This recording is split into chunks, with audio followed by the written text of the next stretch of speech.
Taxes, abortion, guns, and the federal health care law sparked heated debate at the state legislature this week.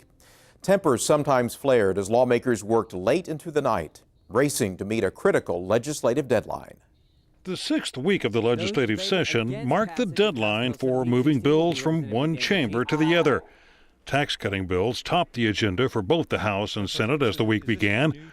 One day after the Senate approved a measure to reduce the state income tax by 0.5 percentage point, the House approved its own bill, reducing the top income tax rate from 5.25% to 5%. A House fiscal analysis estimates the bill would cost the state about $50 million in lost revenue in the upcoming fiscal year, and about $130 million when it's fully implemented. Seminole State Representative Tom Newell argued the tax cut will ultimately pay for itself by stimulating the economy and generating revenue. We have real history, not just immediate history, but decades of history to prove that when you leave more money in the pockets of the taxpayer, they know better how to invest that money and to spend that money, and it stimulates the economy. House Minority Leader Scott Inman questioned that logic and argued the first priority of the legislature should be to fund needed services. If you think giving families back $7 a month, $77 a year, somehow is going to change their buying habits to make this economic engine run, you're fooling yourself. They would much rather, the taxpayers would much rather, you educate children, pave roads and bridges, take care of health care, and make sure, for crying out loud, you keep our people safe. While the House approved the measure, it remains a work in progress, and changes are likely to be made before a final vote.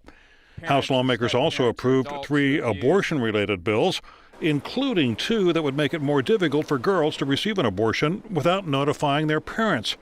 House Bill 1588 would allow those under the age of 18 to seek a judge's permission to get an abortion without parental consent. The measure won overwhelming approval, despite warnings from Representative Doug Cox that the bill could damage the Republican Party's standing with women. Pretty soon, we're going to start pushing in women in Oklahoma out of the Republican Party because they're going to say, those guys really don't have any respect for a woman's independence, and a woman's right to determine her own destiny. House author Rebecca Hamilton countered by calling the measure a good bill because it deals with human life. The reason I'm pro-life, it isn't because I don't have sympathy for women, believe me. It's because an abortion kills a baby. Another measure adds more than 24 questions to a form issued by the state health department that abortion providers must answer. Representative Sean Roberts, the bill's sponsor, said those additional questions would help lawmakers determine why women seek abortions. The pro-choice side does always quote making abortions safe, legal, and rare. And the best way to do that is have information about why abortions take place. Representative Emily Virgin believes it's an effort to intimidate abortion providers. We're essentially cross-examining doctors about their decision-making process when it came to this woman and whether they were performing this procedure to avert death or substantial impairment of some part of their body. Lawmakers approved several measures aimed at sending a message to Washington about what they call the overreach of federal government. House Bill 2021 would prohibit the federal government from regulating firearms and ammunition manufactured and remaining in Oklahoma. Representative Mike Shelton called the measure another example of the kind of legislation that's bringing unwanted attention to the state. I've said it before, I think we're going to find ourselves on late night TV, and I just don't think that is the direction that the state of Oklahoma wants to go.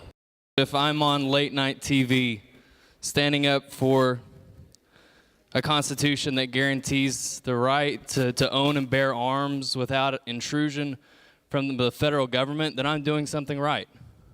Another gun-related measure approved by the House would allow teachers to carry firearms into schools after receiving a minimum of 120 hours of specialized training. The House also voted for a measure to nullify the federal health care law in Oklahoma after removing the teeth from the bill. House Bill 1021 would ban enforcement of the Patient Protection and Affordable Care Act.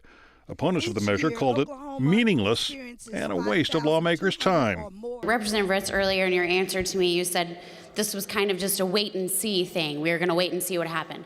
What are we waiting for? A Supreme Court case? Because that already happened. Thank you, Representative. This is a political statement, as the Oklahoma Constitution says. The follow-up is we don't know what the IRS is going to do. We don't know, but we are just doing the will of the people. Representative Kay Floyd pointed out the U.S. Supreme Court has already ruled on the health care law and said the bill was little more than an expression of anger with the federal government. I would submit to this body that we should never, ever pass a law out of frustration or out of anger. We should be passing laws out of wisdom and compassion. And we should certainly never pass a law to make a statement. There comes a time when we must speak up. In this particular instance, I believe that we're doing the right thing. The House approved the measure by a vote of 72 to 20, but only after removing provisions that would have made it a felony to enforce the federal law. One measure which failed to win approval was a bill to phase out appropriations for the Oklahoma Educational Television Authority over several years.